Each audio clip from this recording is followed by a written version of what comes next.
All right. Well, welcome everyone. Thanks for joining us this afternoon as we get started with the first of two Center for Teaching and Learning sponsored training sessions this afternoon.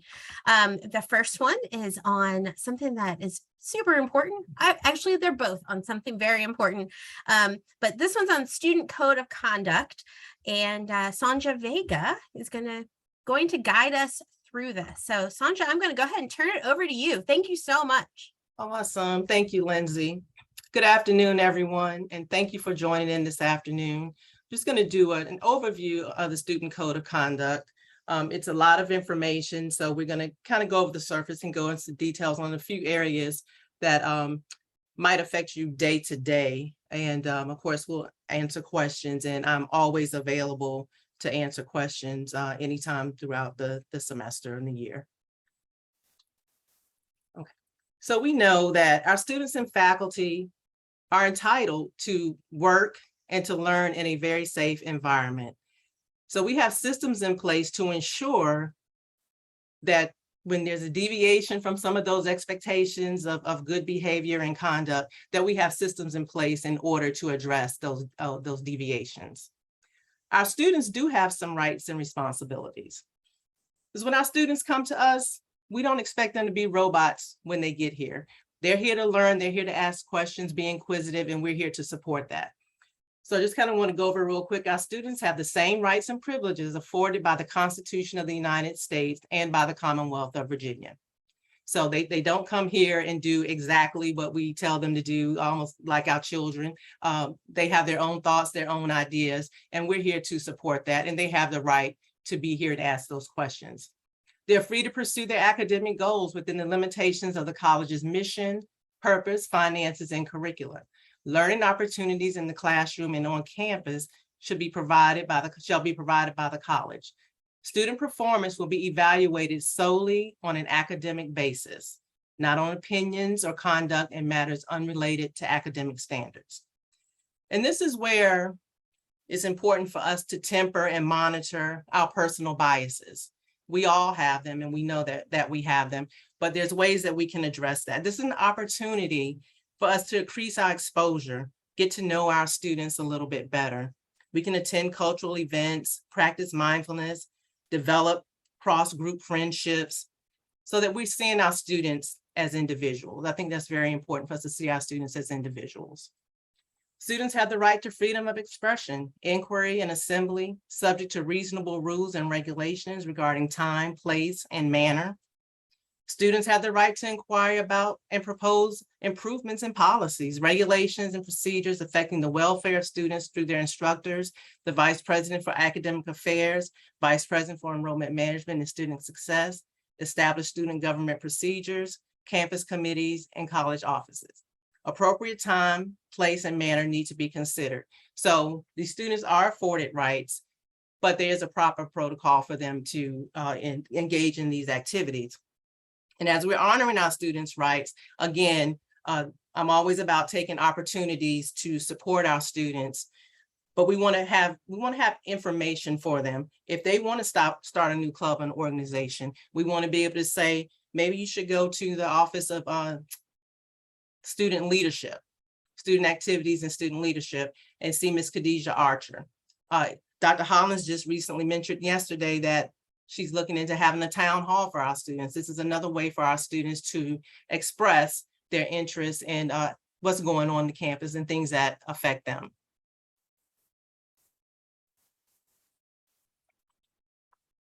And we just had a presentation on FERPA just a few minutes ago, and our students do have the right to expect that their records will be confidential, held safekeeping, and not be disseminated to unauthorized individuals. Our students have a right to due process, which leads to a grievance procedure. So if a student feels that something has happened and they want to go through a process and want to say, I would like for this item to be addressed, we have a procedure for that. And under the student rights and responsibilities, there's 4 levels. And this provides multiple levels of resolution. So if the first level they're not satisfied with, there's a second level. If not the second level, then the third level. So we're providing multiple avenues for students to hear their grievance, have their grievance heard, and then there's a whole system for that. And that is on the website under student rights and responsibilities. But again, I don't want to get too in the weeds with that, but we are providing our students with opportunities, and we are definitely assuring that they are able to exercise their rights. There's also an opportunity to have a hearing process. If they go through the 4 levels and they're still not satisfied, they have an opportunity to have a hearing. And then there's a decision after the hearing. And then what I want to do real quick is just have a quick breakout session just to talk about how we would increase our exposure and how we would continue to see our students as individuals. And we'll just take a few minutes. And the second question for that is, well, the first question, let me read it all the way out. What things would you be open to trying to increase your exposure to be sure that you see your students as individuals? And how do you respond when a student disagrees with you? So those are 2 questions. I just would like for you to take a few minutes to go in a breakout session, just talk about it, and then have a couple of people from the group just share what their thoughts are on that.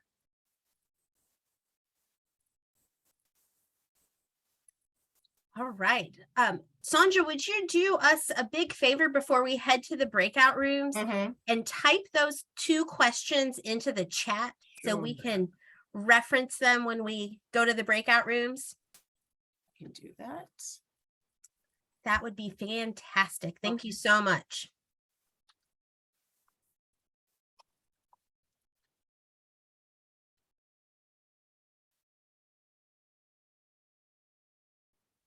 And while she's doing that, I'm going to open up the breakout rooms in just a minute. There'll be about 4 to 5 of you in the rooms, and they'll be open for about 7 minutes. At the 6-minute mark, you'll get the, hey, you've got 1 minute left. So you're more than welcome to rejoin the main room. At any time, if you run into any tech issues, please rejoin the main room and we will get it resolved.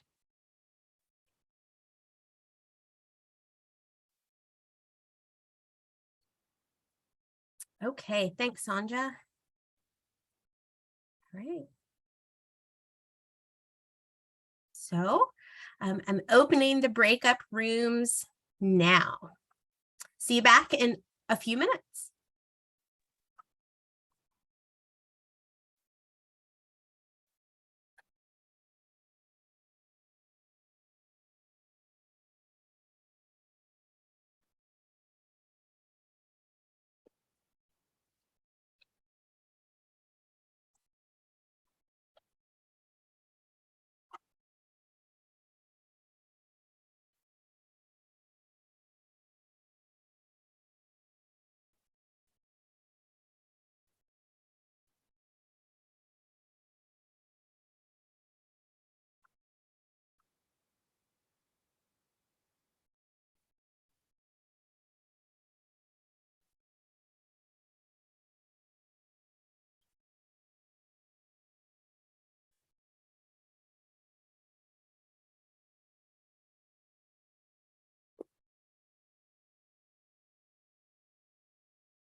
Hey, Cherie, we just went to breakout rooms, so I will assign you to a room, and there's 2 questions in the chat that we're discussing.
Hey, Paul, we are in breakout rooms. I know I'm late to the party. So I'm going to assign you to a breakout room. If you would just join in, I'm sure they'll catch you up. There's 2 questions that we're discussing. Alrighty, thanks. Thanks.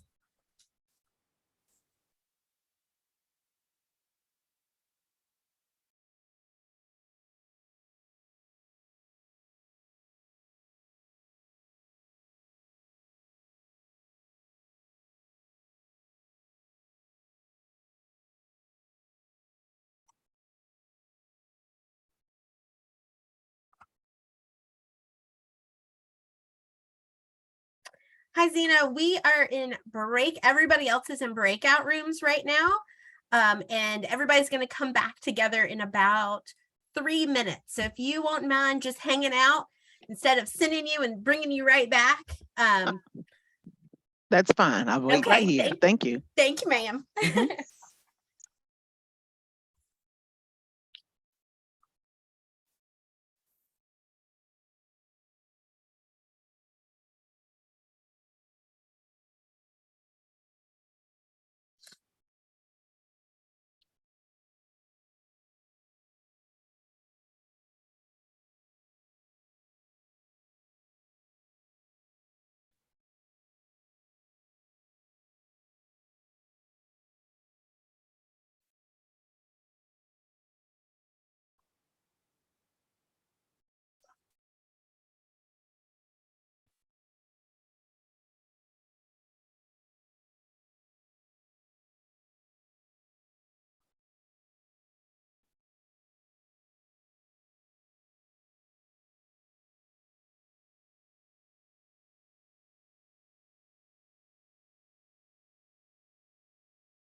All right.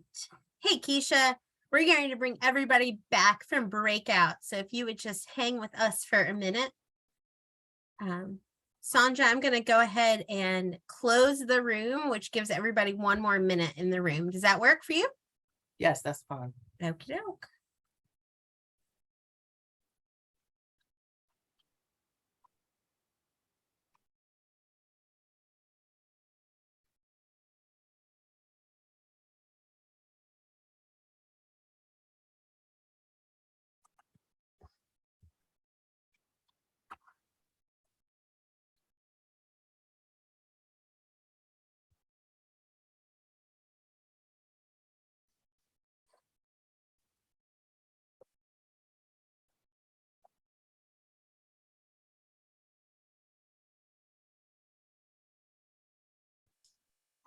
I accidentally left my breakout session. That's okay, Dawn. Just hang here. The rooms are going to close in 30 seconds. Okay.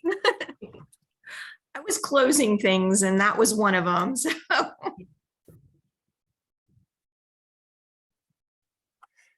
I understand. I understand.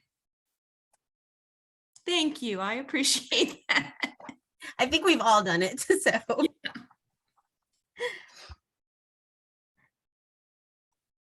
Right. Okay.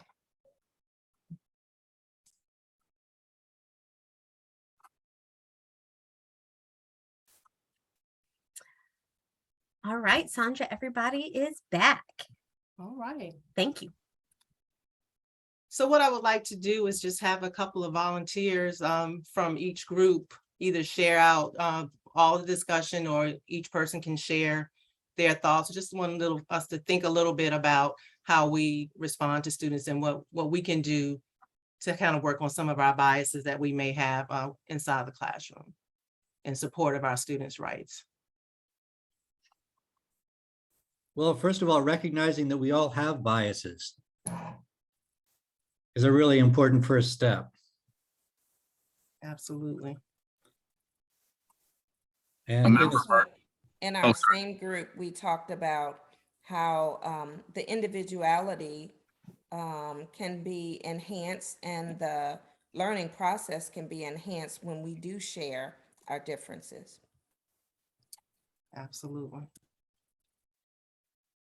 A member of our group mentioned a really good suggestion of having the student at the beginning of the class, early on in the first meetings, have them write something a little bit about themselves or share with the class, or just privately with the instructor about their background and what do they bring to the class as an individual, so that they can empathize or relate or start to build a connection with the student, between the instructor and the student. I thought that was really great. Yeah, that's wonderful. That's wonderful. Anyone else want to share on that question? In our group, we discussed how making sure that policies kind of equally apply to all students by putting things in the syllabus, making sure that they're aware of policies kind of ahead of time, and then making sure that they kind of know about the policy, and that, this is not personal. It's something that's going to apply to kind of everybody in this particular situation. And then Jackie brought up the importance of names, learning the names of your students so they do feel like individuals. That's awesome. Yes. Actually, following up on a comment that Mark made, one benefit that I discovered from going into this COVID protocol is that in my distance classes, I always had students participate in the discussion board with an introduction activity. And that introduction activity is basically what Mark just said, where you post just a little something about yourself, maybe include a photograph that kind of gives a little bit more color to your presentation. And I found that I actually got closer to my students who were distance students than I did the students in my class, because they all walk in, you see each other, and you just kind of assume you know each other because you're in each other's presence, but you really don't. So I think that that's really cool, Mark, to actually have an activity where it provides students with the opportunity to share something about themselves in a comfortable way, so that camaraderie can be built. Yeah, it's important for them to know that they are important to us, and we value them and their experiences. So that's important. Like I said, as we are honoring the rights that they do have when they're here, we want to make sure that we're addressing that. It's a little bit loud, and I'm getting a little break. Yeah, one of the things we discussed in my group was before COVID, obviously, we had a lot of on-campus activities. And I think just being present at those activities, I went to a couple of the performing arts productions, and just seeing a student in a different light other than somebody just sitting in my classroom. And then at the same time, they get to see you in a different light, that you're a human being, like you have things that you're into outside of the classroom. I always, in the discussion board of introduce yourself, I always introduce myself, give some things that I'm interested in and outside of the work environment, outside of the classroom, outside of even my teaching profession and my career discipline, things that I'm into. And certain students, they connect with you, and certain students, they don't. But at least there was that opportunity to be there. Absolutely. And that's what's important. They can take that Well, opportunity. and I think one of the things that we brought up is this disconnect. I mean, I can ask my students like to post about, what they did on the weekend, or like, oh my gosh, pet pictures and their dogs and their animals, and everybody's engaged. And then we have a discussion board about chemistry. Interest falls, right? So it's that making that connect between, I think you're interesting and all your classmates are interesting and we are all here, but we need to focus on our class too. And there's that, like it's easy to get students to engage when you pick stuff that they want to engage in, but the hard row to hoe is getting them engaged in stuff that is relevant to your class. Mhm. Right. And it is important for them to understand also why they're here. We want to make them have a wonderful experience while they're in the classroom, but they have to, engage and participate in classroom material so that they can succeed. So it is important for them to understand why they're here, that it's not going to be social and games all the time. So that is important as well. One thing that came up in our group was that, you know, in addition to the discussion board sharing about their personal lives and their interests and careers and all that, is to have them, give them some way to, I guess, have a say in how the class could potentially go, or what activities can be done. So one thing that somebody mentioned was that they asked their students to write down things that they found other instructors doing that they found helpful, and things that the other instructors have done that they did not find helpful. And, you know, hopefully that way the instructor can maybe glean some good ideas and use those to help the students learn better. Wonderful, that's great. That's great. Anyone have any responses to the second question? How do you respond when a student disagrees with you? Do you encourage dialogue? Or I teach argument, so I encourage disagreement. And I also, I was saying in my group, I like to play devil's advocate just to kind of spark some conversation to get them talking. And I also try to get them to read articles that are culturally relevant. And, you know, like we talk about the BLM movement, we talk about police force, right? Exactly. Jackie does the same thing. I mean, I think that's part of our role as teachers when we're teaching argument, is to say, well, what about this side? And what about that side? So yeah, it's just something that we naturally do, I think, as English teachers. Even when we're teaching literature, we do it. Yeah, philosophy too. So I think that most of the faculty do this already naturally. I think it's kind of built in to the whole concept of teaching and learning is, you know, what about this perspective? What about that perspective? So, yeah. wonderful. Anyone else before we move on? You know, it's a little easier for me. I teach a lot of the law classes. So there's always 2 sides and 3 sides. And, you know, I point out right away, I said, you know, 100 miles up the road is 9 of the brilliant legal minds in the world, the Supreme Court, and they never hand out a 9-0 decision. 5 say this, 4 say no. You know, 6 say yes, 3 say no. You know, so, and they're all brilliant and they all get along. So we really encourage that and make students, you know, don't pick the side that is. I do an assignment where they have to pick the opposite side, not the one they initially agreed with, you know, and yeah, and put that forward. So it's easier in that context. That's great.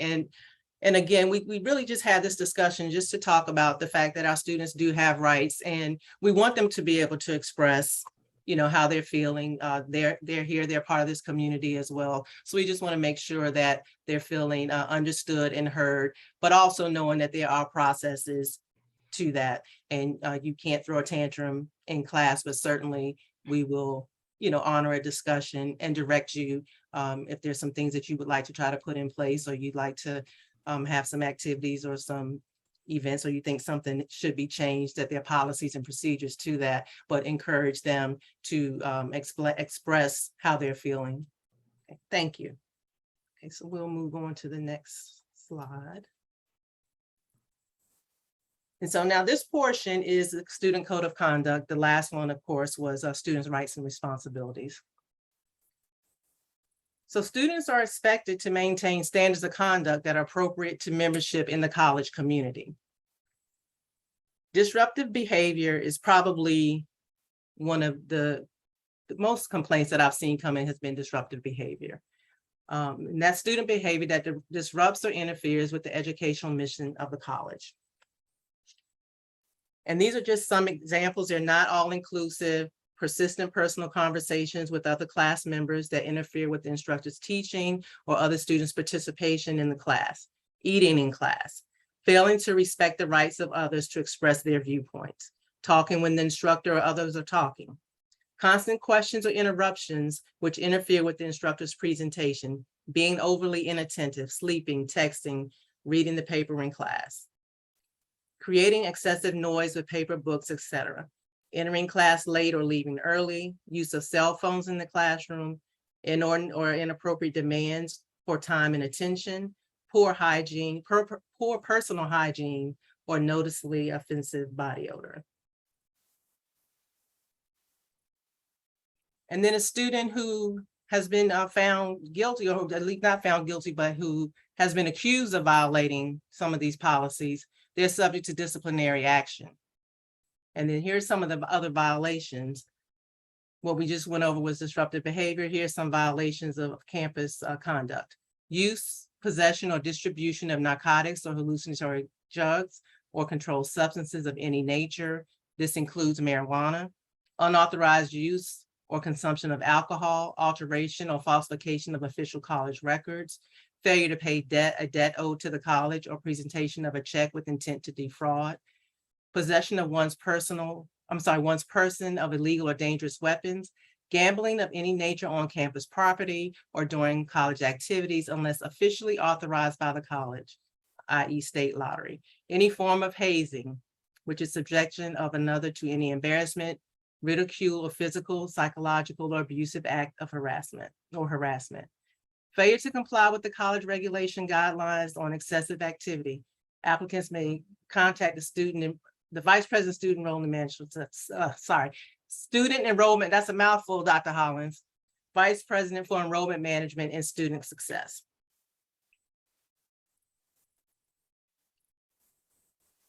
And then it just kind of goes on with more violations, fighting, obscene conduct, damaging, defacing, stealing. But this is just to give you an idea. I want to read everything to you. You all can read, but this is just an overview of what some of the violations are that a student could be held accountable for on the campus.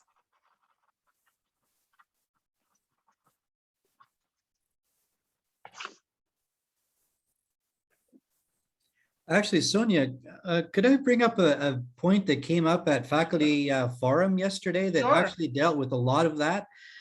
There was a concern raised by a faculty member that was actually echoed by a number of others with regards to the the policy and the procedure for dealing with inappropriate student behavior. Mm-hmm. In a previous, I guess it was the Title IX presentation,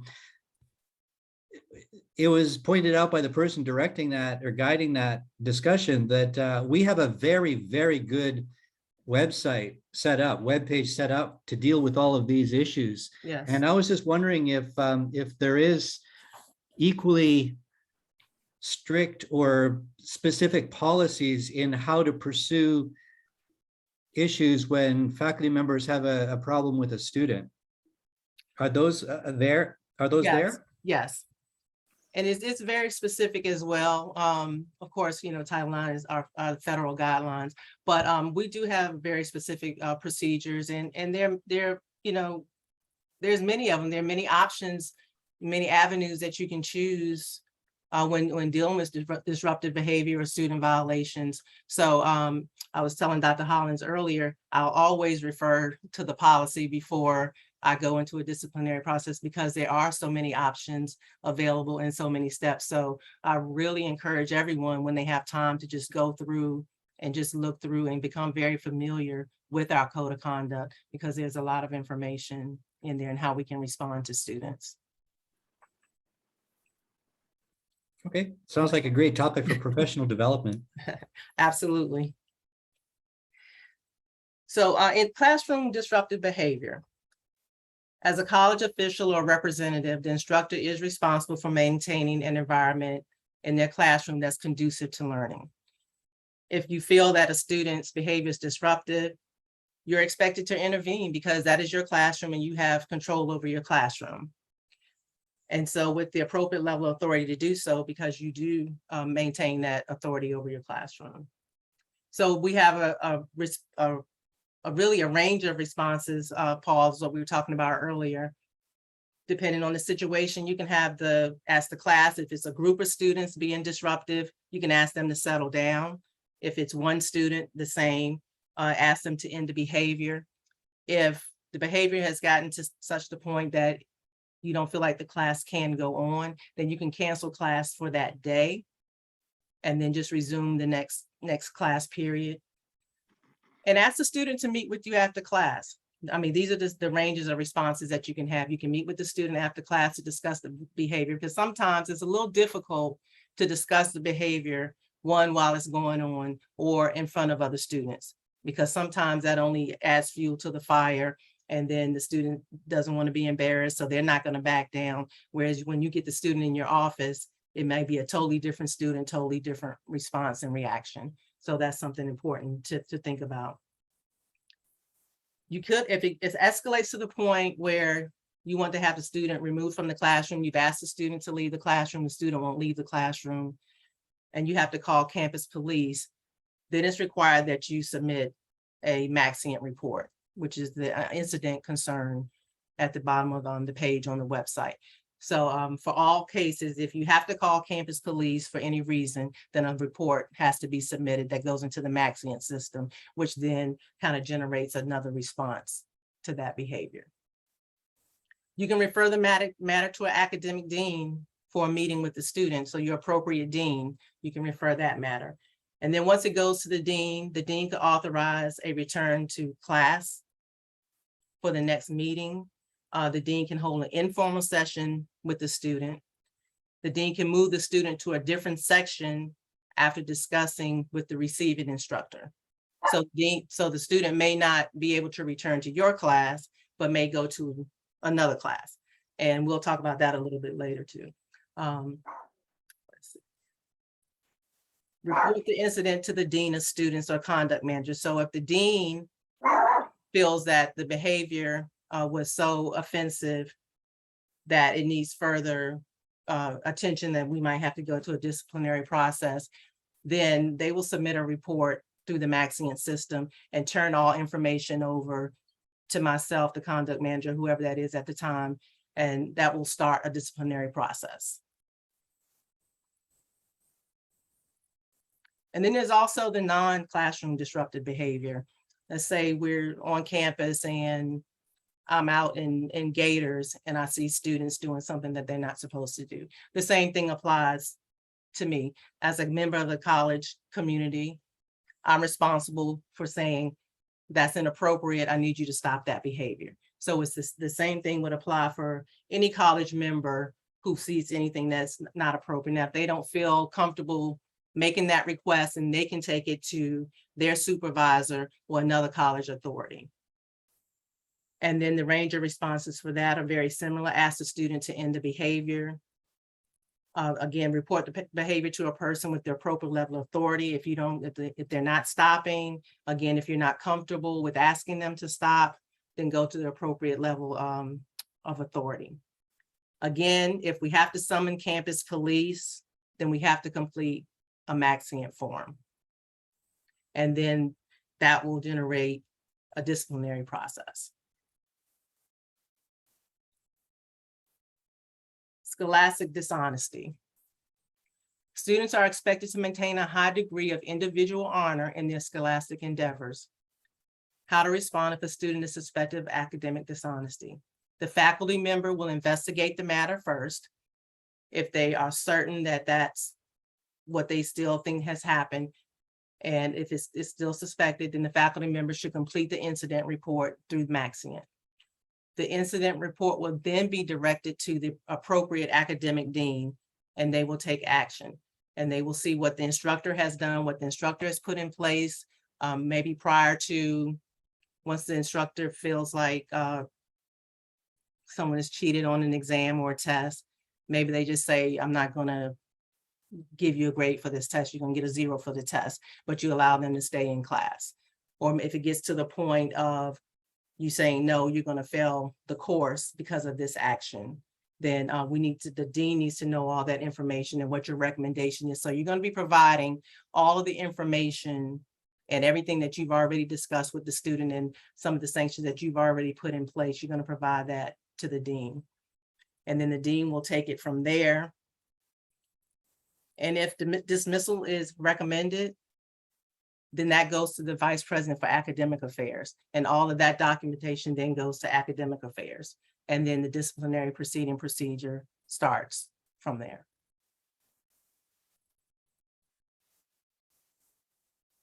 So this is kind of the process that we go through. Once the disciplinary procedure and violations of the code of conduct comes through, there's an investigation, there's a preliminary investigation, one to determine whether or not the behavior or action is indeed a violation. If that is determined, then now there's a summoning of the students, which really means we just contact the student. We let them know, okay, you have been accused of violating this particular code of student conduct. And then we have the student come in. So there can be a disposition of a non-disputed violation. Let's say a student comes in and says, I did it. Then that gives me the authority to impose some sanctions on the student. But then you have students who say, well, I didn't do it. And they may say, that student might say, I didn't do it, but I still accept whatever sanction you put in. I don't want to go through a hearing process. But if they say, no, I didn't do it, I don't agree with whatever sanctions that you have imposed, then they have the opportunity to request a hearing. So then that's the hearing process. And then the student gets notice of the hearing. They get the date and the time of the hearing, when that's going to be, and then they go through the hearing procedure. All their information for the hearing is then put in a record. We keep notes of everything that happens in the hearing. Again, in case of FERPA, if a student wants to review their record, that information is there and available to them. Once that hearing has taken place, if they are still not happy with the outcome, then they have an opportunity to appeal. So they can appeal that and then have another hearing. And then that will go through that entire process. And then that appeal, that the final outcome of that is a final outcome. And then there's some definitions of penalties and definitions of things that we can do for the students, but I don't have the penalties in there, but it can go from basically admonishment to expulsion from the college. So there's a large range based on the behavior. And then the second breakout session, I think Lindsay has that question, and that's just in response to, let's see, that's in response to a disruptive classroom behavior. And we just want to have some questions and some answers about that and how you feel about that. Yes. Before we open the breakup room, there was a question for you in the chat. And it's asking, where in the VPCC policy do we find that original document where you're getting the information for your slides? It is on the website. If you go to the website in the student handbook, the rights and responsibilities is there, as well as it's in the student code of conduct. And if you just click on that, it'll give you all the information for the student code of conduct. Okay, thank you. Yes, so the question for the next breakout room is in the chat here. So if it's recommended that a student accused of disruptive behavior be transferred to your class, what would your response be and why? So again, we're going to go to breakout rooms. This time we'll have about 5 minutes in the room. And again, at about the 4-minute mark, I'll close the room, giving you a 1 minute time to wrap up. All right, here you go.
Hey, Malia, we just went to breakout rooms to chat about how we would respond if a disruptive student was to be transferred to our classes. So I will send you to a breakout room to join in the conversation. Sounds good. Thanks.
All right, I'm going to go ahead and close the room so everybody will be back in about a minute.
Right, welcome back, everyone.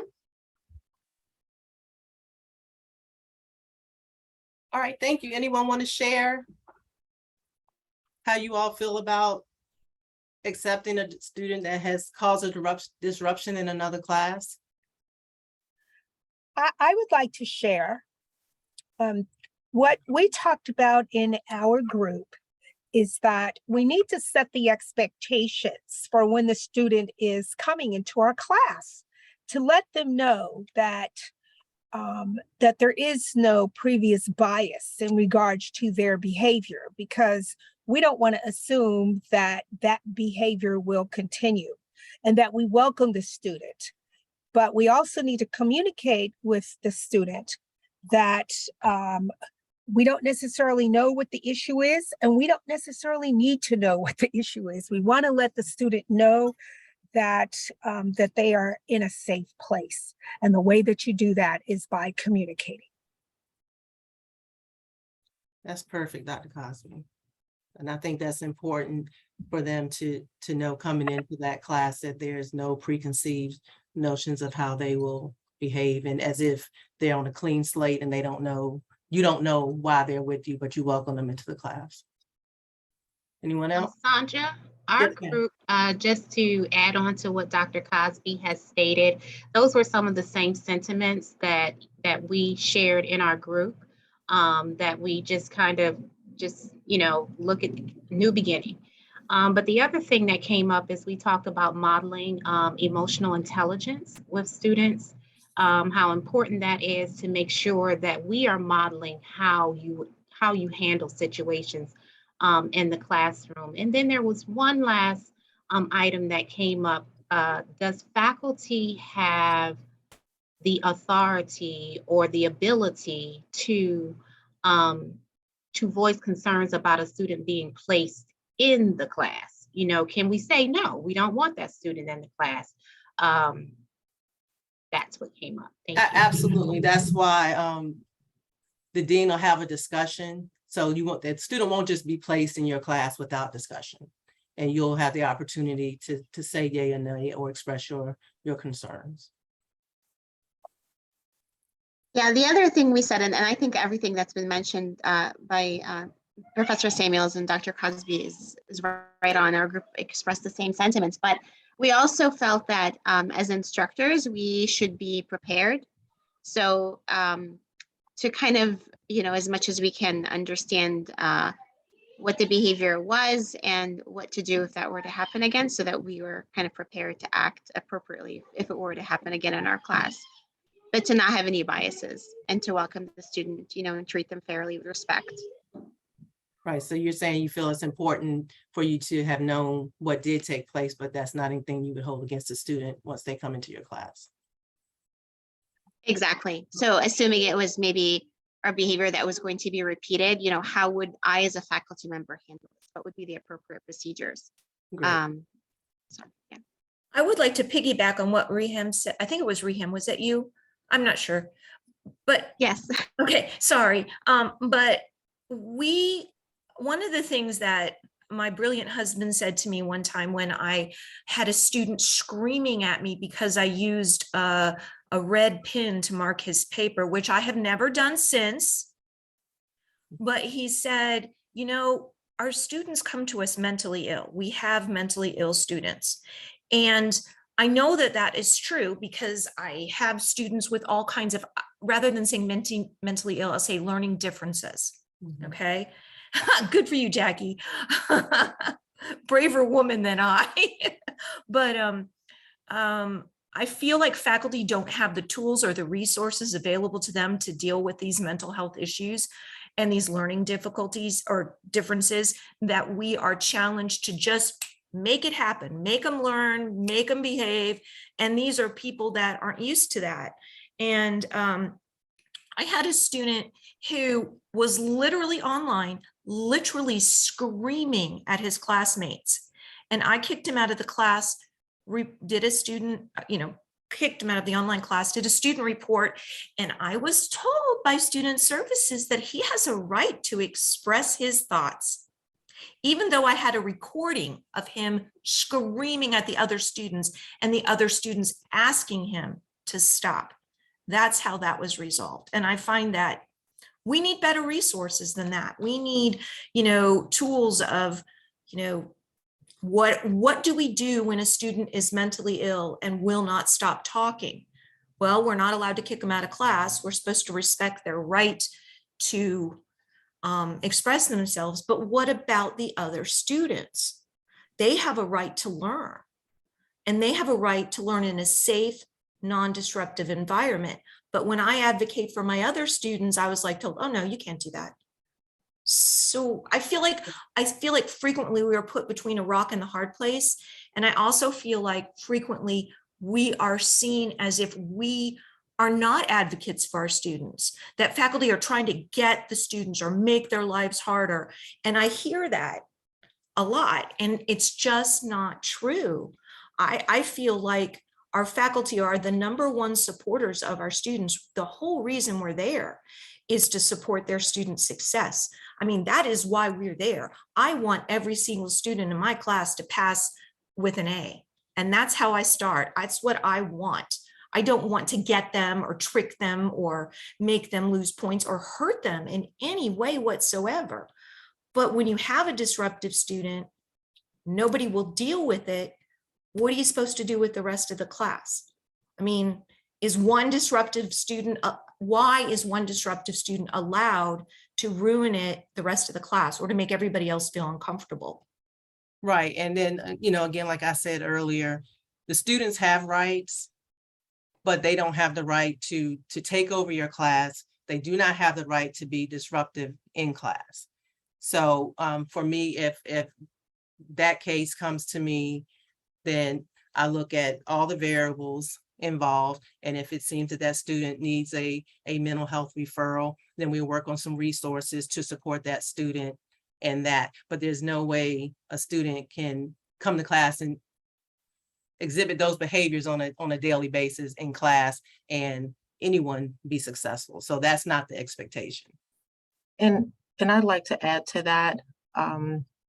We are aware that different things have occurred in responses to various incident reports. And so we are also looking into previous practices and where and how we can make improvements, be it through communication, strategies that are provided.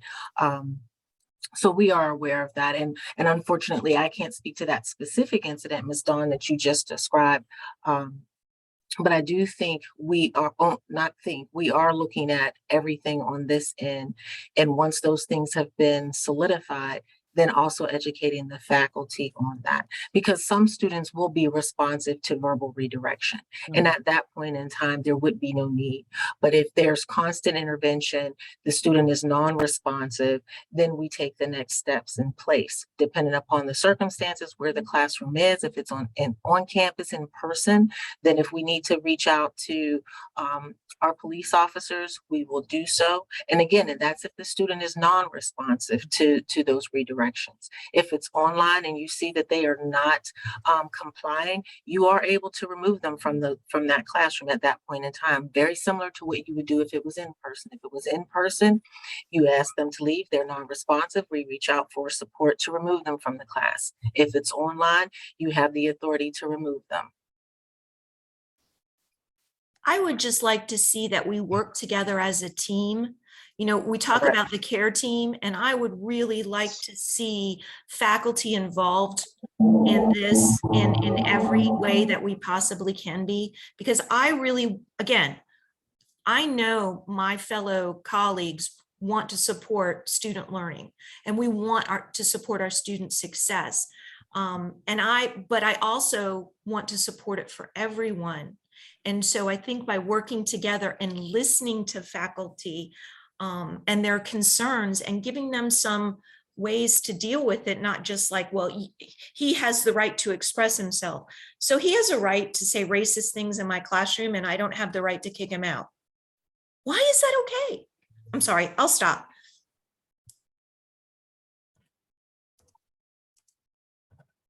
Anyone else? Yeah. Sorry. In main part, Dawn and Janetta, your conversation answered one of the things that I was going to pose as a question. But I want to punctuate what Dawn is saying because I've seen Jackie and I saw Dave Kleiman here. I'm not sure who else. We teach public discourse. We teach. We're going to be talking about, topical issues that people have already learned in a lot of cases, that the way that you deal with something that you feel strongly about is to be very, very passionate about it, whether you have any rational reason for it or not. So this has become a very, very, heated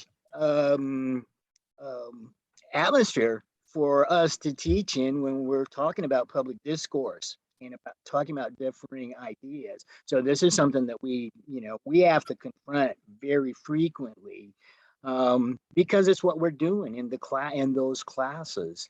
That's why earlier I asked in the chat, where's the documentation? Where's the instructions, Sonja, that you were giving earlier? This is what faculty should do if this happens, and this is what faculty should do if this happens. This is what we want to know. What steps should we take that are safe for the classroom, safe for the students, and safe for us as well. And I would like to say all this information that I have is directly from the From website. from the Mhm. student From the handbook, student code of conduct and the student even handbook. what the faculty should do in response. Yes, I got it directly from the student code of conduct. Cool. All right, and that's and great. Student handbook. Thank you. That's very easy. Yes.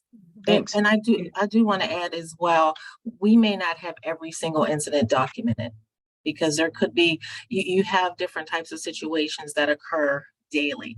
And so there may be highlights of things that are more common than others, but we will do our best. And it's when in doubt, definitely reach out to one of us. It is an ongoing training. Student Code of Conduct, Title IX, FERPA, those are not one and done types of situations. Because we're dealing with different students with different types of needs. And so we are here as a team to support one another, to educate each other as well. So that, please note, this is not a one and done presentation. We recognize that there is a need. We also recognize that as there are things that need to change within our policies, we are going to do that as well and update faculty accordingly. Yes, and I welcome, any dialogue, any assistance. Something's going on, you have a question. I am very flexible, and I'm open to receiving any questions and trying to help you address that. Because at the end of the day, we want you all to have a safe and successful classroom environment, and we want the same for our students. So we have the same end goal in mind, and we do know that everyone's different and everyone experiences different challenges, and sometimes we have to respond to people in different ways. So we do understand that. Sonja, there's a few things happening in the chat that I don't want to miss. There's a question and a recommendation. I'll start with the recommendation, and that was posed by Jason Vance, who was suggesting that maybe we partner with SGA to think about how to kind of leverage communication strategies between faculty and students. So I certainly have that noted, as well as that would be useful, maybe a partnership with the CTL, because the student voice is really important, and we saw that the student perspective was very much beneficial at faculty colloquium last year, for instance. And there was a question that just said, how is it determined that moving a student into a different class is the appropriate response? That is just an option that the dean has. That doesn't have to be the case. That's just an option.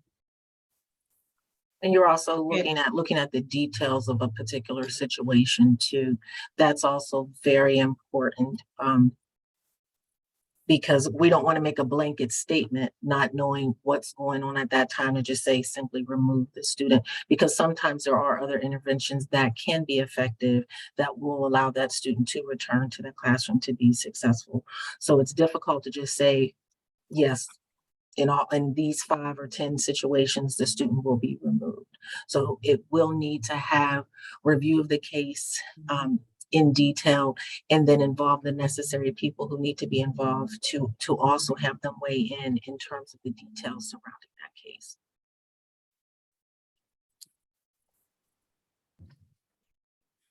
Thank you all. I appreciate that conversation.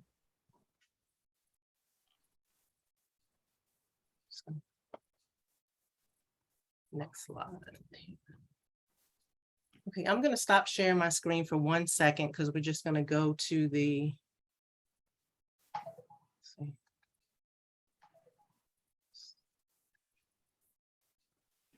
Can you all see the bottom of the school homepage, the college homepage? No?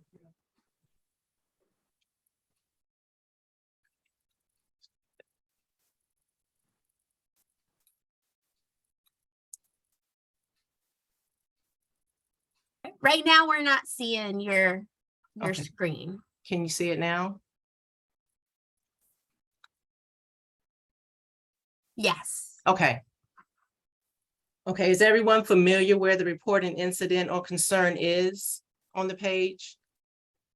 And has everybody here pretty much filled one out at least once? Okay, so I'll just go through this really quickly. It's really very simple. It's not complicated to do. You're gonna put your full name, your position, your phone number, your email address, your contact information. But what's most important is the required portions of this form, the nature of this report. This is where you're gonna tell us what concern. You may not know what the concern is, so you may have to put other, but this gives us an idea of where to start. And then when you give us the information on the actual incident, we need as much information as possible. And if you say, the student made me feel unsafe, and leave it at that, that doesn't give us very much to go. We want to know why. We want to know what was said, what were the behaviors, what things were going on at that time. So as much detail as possible helps us out tremendously. And then you have an opportunity to also put in pictures, any documents, let's say a recorded classroom, let's say it's a Zoom class, and you have it recorded. Upload that information. If it's something that a student has written to you, anything that you have that will help support your report, your incident report, we ask that you submit that as well. And once you submit all this information, you have the option to get an email copy yourself. You submit the report, and then it comes to myself and Dr. Hollins.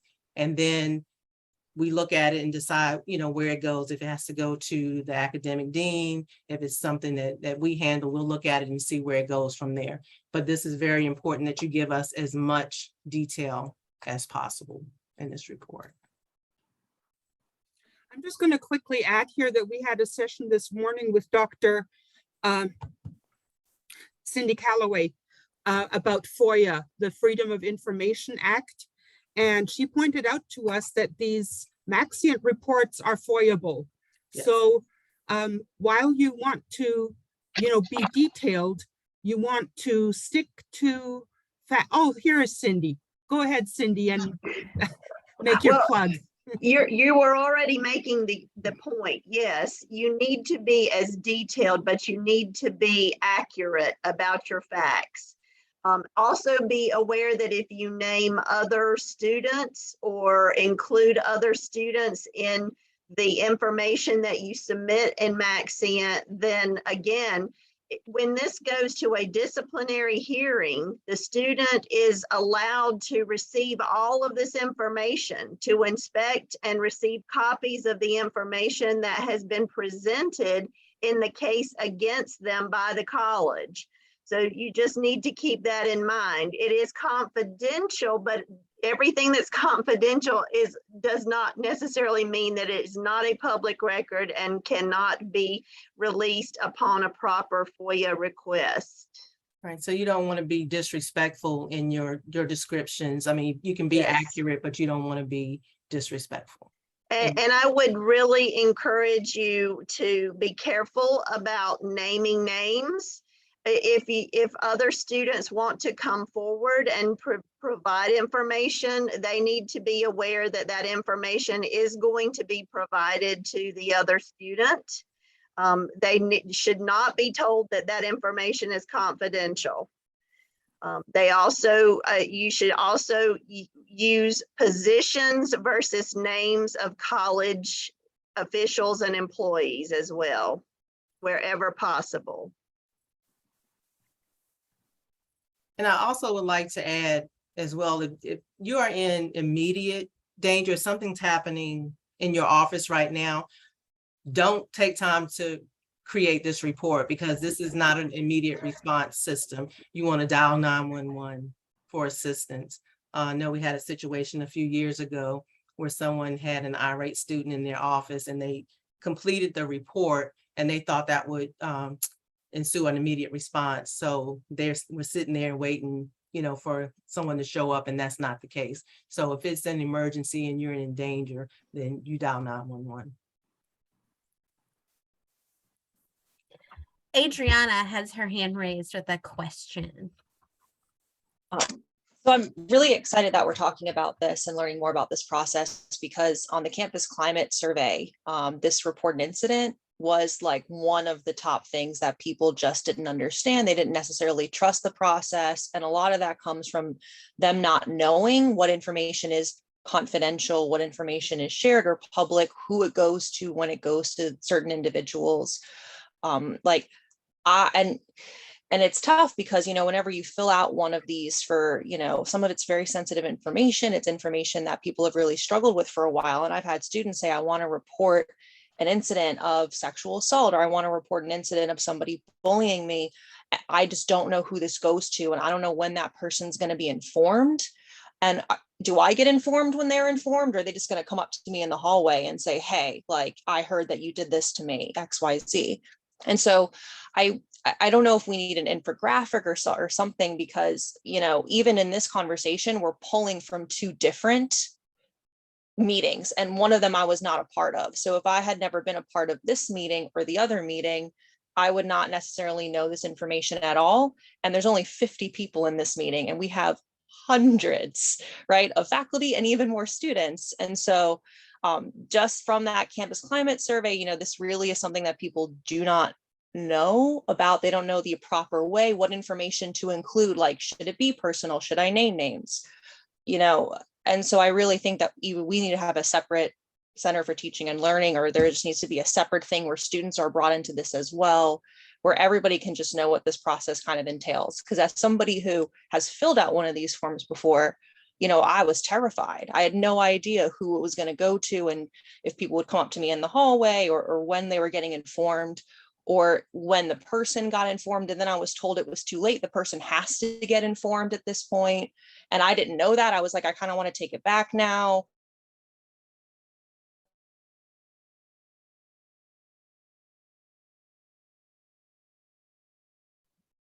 Did we lose her? It looks like Adriana is stuck in space right now. Oh, you're back. Did we hear any of that? I think we Yes. heard Oh, a most good of it. portion. Yes. My connection is unstable as it's just talking to me about this. But if you heard most of it, you got the gist. Yes. Indeed. And there was also a comment or question in the chat that related to that as well, in terms of if we've used the form, but we've never heard any follow-up from that. So is there some sort of return comment to be expected, receipt of submission, things like that? Well, as I was saying on the bottom there, you will get an email saying that the form was successfully submitted. So depending on what the situation is, and let me just say, for me, I've been in this process for a month. So the cases that I can't speak to what's happened in the past, but generally depending on the situation, I will reach out to whoever has submitted the report, just to acknowledge and possibly ask some follow-up questions. But that's the way that I do it, because I like to acknowledge and I just want to make sure. But you do have to keep in mind, if we are accusing someone of something, we have to let them know that they're being accused of something. And, we have to give them some information, or they can't defend themselves. So it is a fine line, because we have to honor their rights as well. But so to go back, so my understanding of when in that infographic that you included a couple of places back, with, like, for plagiarism, for example, or academic dishonesty, it was, I submit the form and then the student only gets notified if my proof is enough that people think it should go forward. So in that case, though, the student wouldn't get notified. Or do they get notified? I just submitted something to them. Does that make sense? No, they won't necessarily get notified that you first sent information, but if it's determined that it is a violation, then they will be notified. Okay, so not always get notified, Right. but only, okay. Actually, in the case of academic dishonesty, it serves as a record for us to know whether this academic dishonesty is occurring in multiple classes. So if a student cheats on a paper or an exam just in one class and you settle it there with a 0 or whatever, the student won't hear about it again. But if there's another case in another class or another semester, then we as administration know that, oh, this is a recurring problem. We now need to, take another step of action in this situation. So you as a faculty member will still handle it the way you have outlined in your syllabus. But neither the student nor you will necessarily find out after the first offense, that anything has been done. It mainly serves as a record in terms of academic dishonesty. And that's something that shows up in Maxian as well. We can see where there's been multiple reports for one single student. It could be the same thing, or it could be just one student doing various violations across the board, but it will show up if 5 instructors have reported the same concern. We'll have a record of that. Michelle has her hand raised as well. Yeah, so sort of along those same lines with the academic dishonesty, we were asked, Paul had asked us last year, if you have any of those, even if you're going to deal with it per your syllabus, just in the class. I filled out a couple of those last semester, and then Paul had come back to us and asked us to make sure you go in and make sure you put in what the resolution was, right? And Sonja, forgive me, because you being 1 month in might not know, but then I had no clue. Faculty don't have access to be able to go back in and put a resolution in. Like when you submit the initial report, because I submitted a report and said, this is the evidence. I've set a meeting with the student. We're going to have, this is what I am going to share with the student. But then we were asked to go back in, and I had put that question to our division. I was like, I have no idea how to go back in. So that might just be a technical thing that if we are going to resolve it within ourselves, how do we go back in and add notes that we resolved it? And that is a permissions thing. So I'll look into that, Michelle. Thank you. Dr. Hollins, do you have anything to add to that? And I would say definitely, I think on the lines of what Dr. Bach was communicating is definitely reference your syllabus first. Whatever you have outlined in your syllabus as it relates to academic dishonesty, please follow that accordingly as well.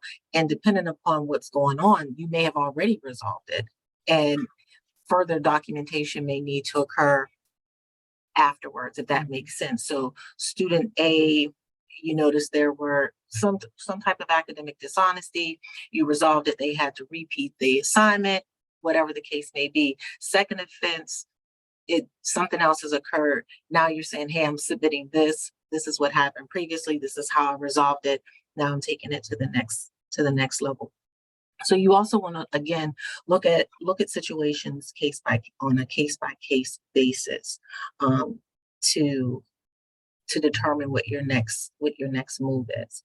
And I also wanted to respond to the statement in terms of the fear, the hesitation around submitting a report, not knowing if and how you will be approached. While we can't control students' behaviors, or we don't know what they will do, they will receive some communication from us to continue to remain safe, to not violate other policies or procedures. And then if they are in violation of that, then we have to take that into consideration as well. But if you don't report it, we're limited in our ability to be able to respond accordingly. If we don't have enough details, you may find that whatever the outcome is, you don't understand the outcome, but we can only make decisions based upon the information that's available to us. And so I definitely want to acknowledge and I appreciate that there can be, it can be uncomfortable. It can definitely be uncomfortable. In some cases, even a little, just downright a little scary. But the process is in place so that we can try to ensure that everyone's safety is taken into consideration. We want to make sure that our faculty are safe. We want to make sure that our students are safe. Everyone here on the campus, that is the intended goal. But again, if it's FOIA, when you make sure you're submitting the facts in the context in which it occurred, even if that information is retrieved, we have stated and followed policy in terms of how we document that particular situation. And I just would like to add real quick that in my conversation with the student, when I bring them in, they are told that there should be no retaliation, there should be no response. And sometimes I even have to do a no contact order, say you're not to communicate with this person at all. So there are things that could be put in place. And also, I'm sorry, Ms. Vega, I received a comment. I think a faculty member had reached out to a colleague for some guidance in terms of how to deal with an incident that appears to have never been reported, and received a response that said, just let it go. Please provide your colleagues with sound direction. If you're unsure, please just say, reach out to Ms. Vega, reach out to myself. We can further discuss that and then determine what the next steps are. While we want you to depend upon each other, we want you to also provide each other with the necessary support, because we're all here with the same intended goal. Right. And so if you're unsure, please reach out to us and we can go from there. But, and again, this is me not knowing the details of this incident, but just be careful in terms of saying, hey, just let it go, because sometimes I can feel very dismissive to what another individual may be experiencing. And that really is the end of what I have today. I thank you all for your time. As I said earlier, I'm always available. That's my phone number and my email address on the screen. So please do not hesitate to reach out if you have any questions or concerns about anything. Thank you so much, Sonja and Dr. Hollins, for joining us today. Certainly sounds like this needs to be an ongoing conversation. So I look forward to some opportunities to partner with you and students and Dr. Calloway's office in the future to get some more details on moving this forward. So thank you all for attending. Get up, take a quick break, join us back at 2 o'clock for early alert training. All right, thanks y'all.